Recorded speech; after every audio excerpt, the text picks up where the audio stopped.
بسم اللہ الرحمن الرحیم۔ نبی کریم صلی اللہ علیہ وآلہ وسلم نے ارشاد فرمایا، جو شخص جس وقت آیت الکرسی پڑھتا ہے اس وقت سے لے کر اگلے دن وہی وقت آنے تک اللہ تعالیٰ اس کے لیے ایک فرشتہ مقرر فرما دیتے ہیں جو اس کے نامہ اعمال میں نیکیاں لکھتا رہتا ہے اور گناہ مٹاتا رہتا ہے۔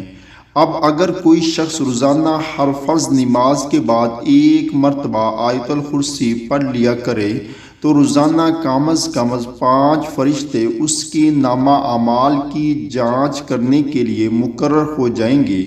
جو اس کے گناہوں کو مٹاتے رہیں گے اور نیکیاں لکھتے رہیں گے۔ نبی کریم صلی اللہ علیہ وآلہ وسلم نے ارشاد فرمایا، جو شخص ہر فرض نماز کے بعد آیت الکرسی پڑھا کرے تو اس کے جنت میں داخل ہونے میں سوائے موت کے کوئی چیز رکاوٹ نہیں، یعنی موت کے بعد وہ فوراً جنت کے آثار اور راحت و آرام کا مشاہدہ کرنے لگے گا۔ ایک حدیث شریف میں ہے کہ جس مال یا اولاد پر آیت الکرسی پڑھ کر دم کر دو گے یا لکھ کر مال میں رکھ دو گے یا بچے کے گلے میں ڈال دو گے تو شیطان اس مال اولاد کے قریب بھی نہ آئے گا۔